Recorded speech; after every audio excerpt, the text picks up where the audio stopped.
Hello guys, இன்றைக்கி மகான் இதில் என்ன ஆச்சுன்னா, கம்பெனியில் லேபர்ஸை வச்சு எப்படி நம்ம லாஸ் ஆகாமல் பார்க்குறதுன்னு இவர் சொல்கிறாரு ஐயப்பன். அதுக்கு லேபர்ஸ் அதிகப்படுத்துங்க, வேலையை டக்குன்னு முடிக்கிறோம், லாஸ் ஆனால் அதை நான் பார்த்துறேன், எல்லாத்துக்குமே கம்பெனி தான் பொறுப்பு அப்படின்னு சொல்ல. நீங்கள் என்ன லாஸ் ஆகிறது மாதிரி விட்டு பேசிகிட்டே இருக்கீங்க?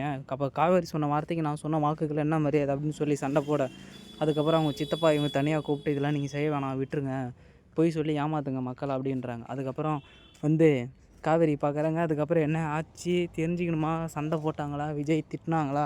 அவங்க சித்தப்பான்னு சொல்லி மன்னிச்சு விட்டுட்டாரா? இவரால் தான் பிரச்சனை கம்பெனியே, இப்படின்லாம் என்ன தான் ஆச்சு அப்படின்னு தெரிஞ்சுக்கணுன்னா கமெண்ட் பண்ணுங்கள், டிஎம் பண்ணுங்கள். ஃபுல் எபிசோட்லேங்க நான் உங்களுக்கு டிஎம் பண்ணுறேன், ஓகே? அதுக்கப்புறம் என்னாச்சுன்னா 2 பேரும் ஃபைட்டுக்கு மோதிக்கிறாங்க. அதுக்கப்புறமா உங்கள் வேலையை என்னமோ நீங்கள் பாருங்கள் அப்படின்றாங்க. அப்புறம் ஒரு கம்பெனி நேற்று நீ வந்த பையன் எனக்கு சொல்கிறியாடா அப்படின்னு சொல்லி கேட்க, அறிவியல் அப்படி இப்படின்லாம் பேசிக்கிறாங்க. மற்றதெல்லாம் தெரிஞ்சுக்க நம்ம சேனலை சப்ஸ்கிரைப் பண்ணுங்கள்.